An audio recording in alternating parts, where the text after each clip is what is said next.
You're finally about to hear it. Dave Ramsey's insistence against getting into debt has baffled a lot of people in modern finance advice, but I think we got to hear the truth out of him when he was challenged on debt as a good use of leverage in business. Dave Ramsey's response here has a core that a lot of Americans will resonate with, which is the often intangible loss and damage that debt can bring. I'll also be diving deeper into Dave's bankruptcy in his 20s that almost crushed him financially to try and get a window into what drives his countercultural attitude to debt. Keep in mind this isn't financial advice, but subscribe to the channel for more content like this. Let's get into it. Do you say debt is bad because for the average person, that is a good principle to live by? And with that, I kind of agree with you. However, if people do utilize debt in an effective way, such as Graham, he's very responsible, very well researched on, the markets and how he can leverage his money with debt. Do you think that that is a more effective way to grow fast if you're calculated with it? It is a more effective way to grow fast if that's your goal. But what people leave out of the discussion is that you've increased your risk exponentially. More debt equals more risk, period. And so, after I went broke, I had to analyze and go, okay, what went wrong here? And because I had never lost money on a flip. I was not behind on the notes. They just called them. So after I crashed, I kind of had to go through a CSI, an autopsy, and go, okay, why did the patient die? And so because everything I was taught, I grew up in the real estate business. And when you're in the real estate business as a profession, one of the rules is they take your risk meter out and they sit on the table and they break it. So you have no ability to perceive risk because everything's good, everything's going up, and it always works. And the mythology that just because something worked once, it's always going to work every time. So I had to go through kind of a healing of my heart in that regard and go, oh, wait a minute, this is risk.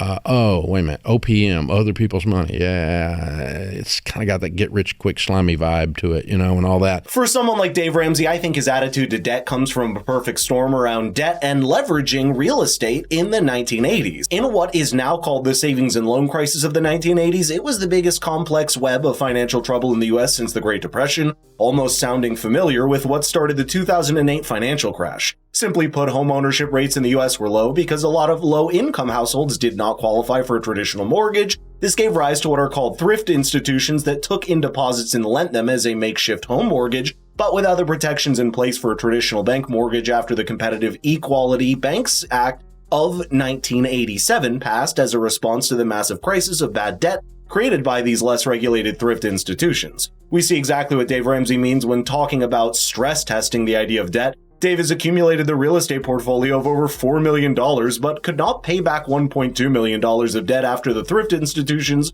called back their loans. And that's what led to bankruptcy, years of financial distress and struggle, as well as a completely renewed attitude to debt for Dave Ramsey, when he spent the next decade warning other people about, perhaps now, what in hindsight of the last 40 years, I think is starting to make sense. With economic crises, speculative bubbles, housing market crashes, and the pandemics, any amount of debt you have is an exponential amount of risk you've undertaken, and all it takes is a few weeks for that to ruin you financially. Buffett says when the tide goes out, you can tell who's skinny dipping.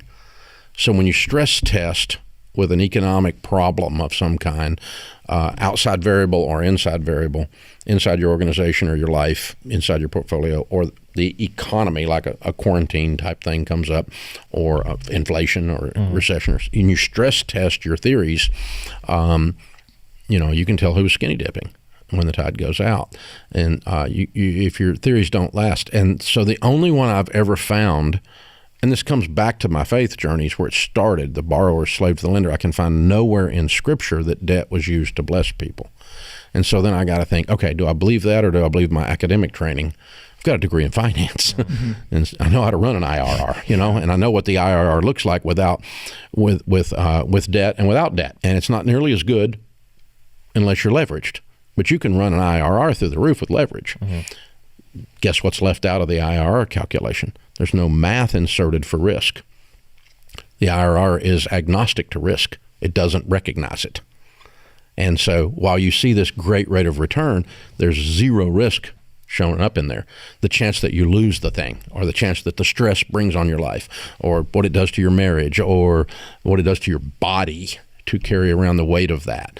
None of that is parlayed into there. And that's the intangible side effects of taking on excessive debt that I don't think enough people even talk about in the world of finance. Right now, for example, most Americans are not using debt as a means of leverage, and yet they're still drowning in credit card debt, student loans, and auto loans that takes a great mental and physical toll on them. In fact, credit card debt today stands at a staggering $1.14 trillion. This is the highest it's ever been, and nearly half of all people with credit card debt do not pay off in full at the end of each month, leading to revolving debt and compounding interest that quickly envelops them like quicksand. And maybe that's what is behind Dave Ramsey's advice when you're speaking in terms of generalities. It's important to keep in mind the general person, just like it's not good general advice for people to not go to college and start their own business. It's not sound financial advice to send a societal message in favor of debt as a means of leverage. That's because it just so happens that most people aren't great with managing debt, and it's not helped by the fact that institutions and banks only stand to gain the more people are under debt and interest. If you look at perhaps the greatest stress test we've seen in recent times, which was the lockdowns in 2020, the many job losses during that time led credit card companies and banks to offer relief measures to people so they could defer or temporarily halt their debt repayments. But what's interesting is that even they didn't include interest, as their pending payments still kept accruing interest for when they would actually be paid off later. None of that additional risk of debt could be foreseen by someone that was getting themselves into personal debt in 2019, much less a businessman that was leveraging borrowed money to margin trade or to increase their rate of return. In short, they saw the peaks of their debt-driven financial graph, but not the troughs. Real estate is unique in that way because other investment vehicles teach us to mathematically insert risk. For instance, two mutual funds, you would never compare an aggressive growth stock mutual fund with a growth in income. Okay. And if you look at the chart, the growth in income is kind of like this, and the aggressive growth is like this, right? Mm-hmm. And that's the risk factor.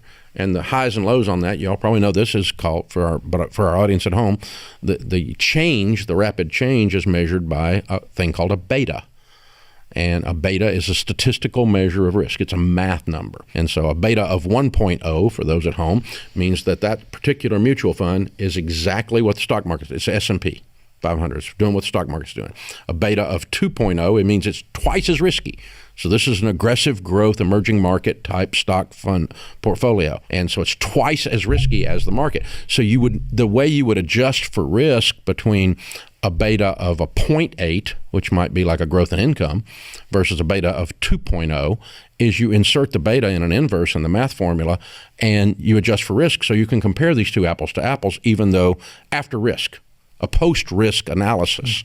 We don't do that in real estate. No one ever talks about that in real estate. It doesn't even come up. I believe that's even more relevant in a much more diversified and digitized economy like we do now. If you look at the title of Dave Ramsey's first book that came out in 1992, you get a peek into his money philosophy. It's called Financial Peace, which is in contrast to terms like financial freedom and financial security you see floating around today. That's because peace is a much more holistic indicator of how well you're doing with money, using both your tangible and intangible assets as a factor. If something like debt decreases your financial peace while perhaps giving you more leverage, then Dave Ramsey would tell you it's just not worth it for the vast majority of people. Let me know in the comments whether you agree with that sentiment, because this attitude to debt is certainly a necessary contrast to much of the financial advice around debt that we hear today.